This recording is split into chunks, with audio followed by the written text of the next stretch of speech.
Hello मेरे प्यारे दोस्तों, नमस्कार।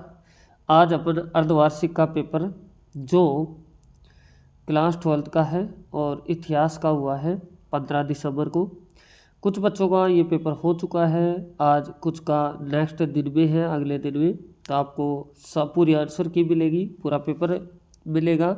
सेम पैटर्न के ऊपर सेम पेपर आपको मिलेगा। जिनका दिया है उनको भी यही पेपर सेम मिलने वाला है। तो देखो सेम पैटर्न पे ही मिलने वाला है, तो वीडियो बने रहे। 3.25 घंटे आपको पेपर करने के लिए मिल रहे हैं। 70 नंबर का पेपर है। इसके बाद में दोस्तों चलते हैं क्वेश्चनों पे। तो देखो ध्यान से देखना, मैं एक एक प्रश्न के उत्तर बता रहा हूँ। तो पहला प्रश्न है जिसमें दिया जा रहा है कि हड़प्पा सभ्यता में संभवतः सबसे ज़्यादा समस्या जिस क्षेत्र की पुरातात्विक व्याख्या करने में आती है वह, तो वो है आम जनता। आगे बोला जा रहा है जेम्स प्रिंसेप की मुख्य उपलब्धि थी, तो ये क्या थी कि ब्राही व खरोष्टी लिपि का अर्थ निकालना।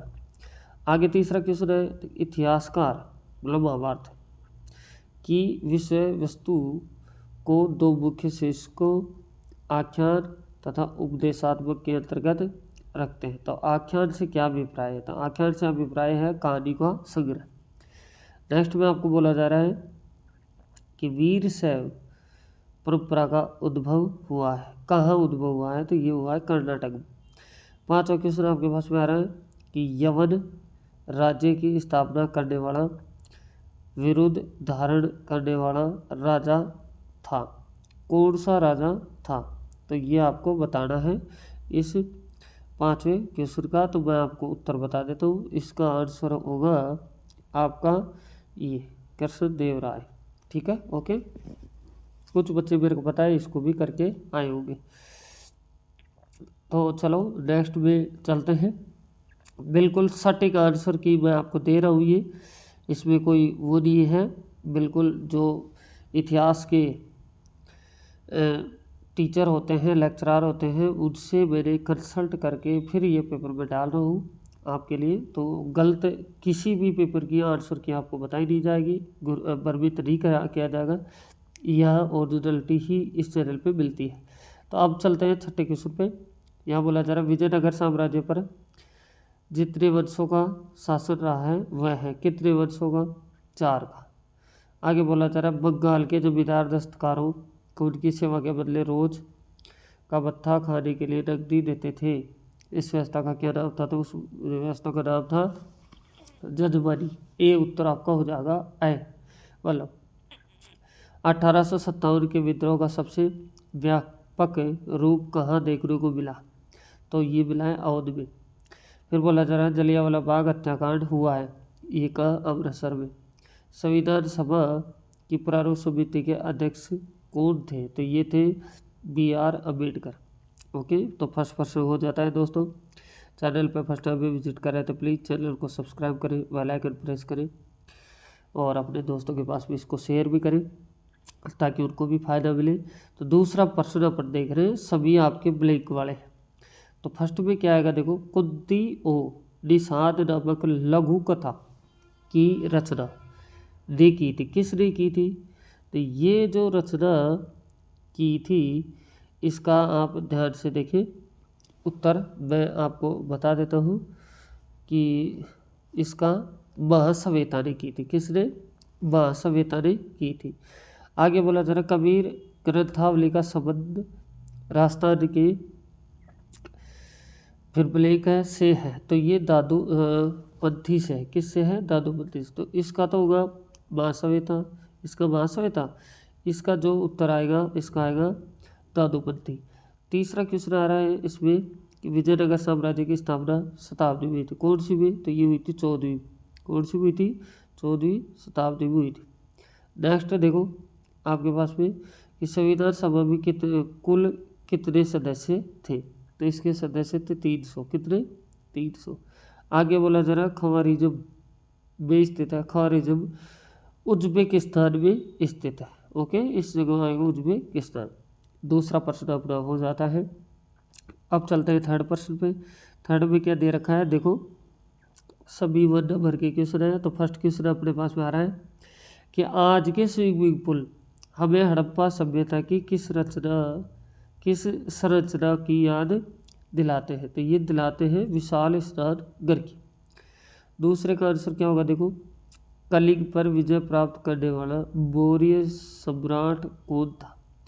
तो इस पर जो कलिंग पर विजय करने वाला मौर्य सम्राट था अशोक। कौन? अशोक सम्राट, है ना। इसका कई बुकों में चंद्रगुप्त मौर्य भी मिलता है। आगे बोला जा रहा है बजरी बनिकाय किस भाषा में लिखा गया है? तो ये अरबी भाषा में लिखा गया है। फिर चौथा क्वेश्चन आ रहा है इब्न बतूता के अनुसार भारत का सबसे बड़ा शहर कौन सा था? तो ये था दौलताबाद, दिल्ली वाला। अब नेक्स्ट क्वेश्चन आ रहा है अपने पास में, देखो तो ये आ रहा है अपने पास में बर्नियर ने मुगलकालीन नगरों को क्या कहा? तो बर्नियर ने मुगलकालीन नगरों को शिविर नगर का। छठा क्वेश्चन आपके सामने आ रहा है जिसमें दे रखा है सैगुण भक्ति से क्या अभिप्राय है? तो सैगुण भक्ति से अभिप्राय है कि वे मूर्ति पूजा में विश्वास करते थे, है ना। वे लोग क्या करते थे? मूर्ति पूजा में विश्वास करते थे। आगे दे रखा है कि कुदाल और हल, सातवां क्वेश्चन, कुदाल और हल किन लोगों के जीवन का प्रतीक है? तो ये किसानों के जीवन का प्रतीक है। आगे दे रखा है ये गिलास फल एक दिन हमारे ही मुंह में आकर गिरेगा, ये कहा था किसने? डलहौजी ने। आगे बोला जरा गांधी जी की भारत में प्रथम महत्वपूर्ण सार्वजनिक उपस्थिति कहाँ हुई थी? तो ये हुई थी दोस्तों, मैं आपको बता दूं BHU में, है ना। प्रथम BHU में, बनारस हिंदू विश्वविद्यालय में। आगे बोला जा रहा आपको कि भारतीय संविधान कब अस्तित्व में है? तो भारतीय संविधान 26 जनवरी 1950 में है। यहाँ से ये हो जाता है। अब चलते हैं चौथे क्वेश्चन के ऊपर। तो चौथे क्वेश्चन में जो दे रखा है, देखो दोस्तों, खंड आपका ब आ जाता है, यहाँ से देख सकते हैं। तो पहला क्वेश्चन है कि बुद्ध की कौन सी शिक्षाएं देरी गाथा में नजर आती है? तो ये बताना है। ये सभी प्रश्न आपके 2 नंबर के। फिर बोला जा रहा है कि क्या आप बता सकते हैं कि भिक्षुओं और भिक्षुणियों के लिए नियम क्यों बनाए गए थे? फिर आपके पास भी ये प्रश्न हो जाते हैं। तो छठा प्रश्न आता है कि जैन दर्शन का अहिंसा का सिद्धांत आज किस पारस्परिक है? कितना पारस्परिक है? अपने विचार लिखने हैं। फिर नेक्स्ट में आपको दे रखा है दोस्तों 7वां क्वेश्चन कि अल बरूनी का जन्म कब और कहाँ हुआ है? तो 8वां क्वेश्चन कि आपको बोला जा रहा है, देखो ध्यान से, इसमें बोला जा रहा है तालीकोटा के युद्ध के समय विजयनगर साम्राज्य के शासक और प्रधानमंत्री कौन था? तो सभी दोस्तों ये बुक के प्रश्न है आपके, और 2 नंबर के हैं, तो थोड़ा सा बड़े हैं। तो आगे बोला जा रहा है जिन्स ए काबिल फसल के बारे में लिखिए। 10वां क्वेश्चन है कि मुगलकालीन खुद कास्त व पाई कास्त के सारों में अंतर कीजिए। फिर 11वां क्वेश्चन बोला जा रहा है कि राशि की अदायगी में जमींदारों की असफलता के क्या कारण थे? कोई 2 लिखिए। फिर 12वां क्वेश्चन आ रहा है कि 1813 ईस्वी में ब्रिटिश संसद में पेश 5वीं रिपोर्ट क्या थी? तो ये 5वीं रिपोर्ट के बारे में आपको बताना है। फिर बोला जा रहा है भारतीय संविधान की किन्हीं 2 विशेषताओं को वर्णन भी कीजिए। चलो ये प्रश्न हो जाते हैं अपने पूरे। तो अब चलते हैं नेक्स्ट प्रश्नों के ऊपर। खंड स देख लेते हैं। तो खंड स में सबसे पहले की प्रश्न आ रहा है 14।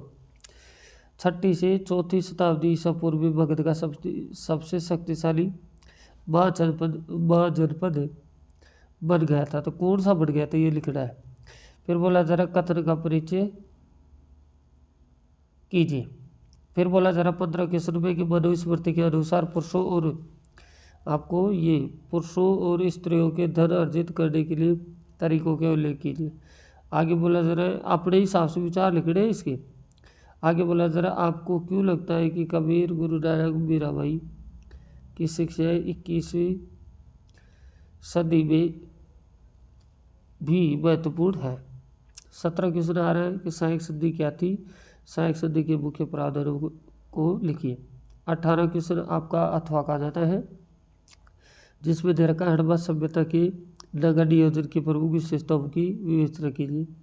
या फिर ये नहीं आ रहा है तो आप ये भी कर सकते हैं क्या, हड़प्पा सभ्यता की कृषि प्रौद्योगिकी की विवेचना कीजिए। अब इसके बाद में अपने पास जो आता है, देखो 19वां क्वेश्चन अपने पास में आ जाता है, तो इसको ध्यान से एक बार देख लो, आप इनको भी देख लो। तो आपको बोला जा रहा है क्या कि आप कह सकते हैं कि बार छोड़ो अदालत सही मायने में एक जन अदालत है, ये आप कह सकते हैं कि ये बोल रहा है, और कह सकते हैं तो बताइए। तो अब यहाँ से अथवा आ रहा है 1903 ईस्वी में गांधी जी द्वारा संचालित संविधान विज्ञान अदालत का वर्णन कीजिए। यह अदालत कहाँ तक सफल रहा ये भी बताना। फिर आपको मानचित्र मिलेंगे वहाँ एक, तो इसमें क्या है देखो अच्छे से। तो 20वें क्वेश्चन में है कि भारत के रेखा चित्र में निम्नलिखित ऐतिहासिक स्थलों को अंकित कीजिए। तो क्या कह रहा है, झांसी, अहमदाबाद, बनावली और पाटलिपुत्र, और ये अपने पास में आ रहा है कालीकट। तो इसको, इन पॉइंटों को, इन जगह को उसमें नक्शे में दर्शाना है। अगर ये नहीं कर रहे हो आप तो ये 5 चीज़ों को दर्शा दो, मथुरा, अशोक, धौलीपुरा, और आगे आपके पास में है विजयनगर और कली। तो दोस्तों इस तरह से आपका पेपर पूरा हो जाता है। तो आप स्क्रीनशॉट ले सकते हैं, और ऐसे पेपर में सभी आपकी एग्ज़ाम के पेपरों का सोल्यूशन देता रहता हूँ, और क्लासें भी आती है मेरी, आप देख सकते हैं। तो चैनल में बने रहें, अगर नेक्स्ट भी क्लास देना है तो, और बेल आइकन प्रेस करें और सब्सक्राइब करके रखिए दोस्तों। फिर मिलते हैं नेक्स्ट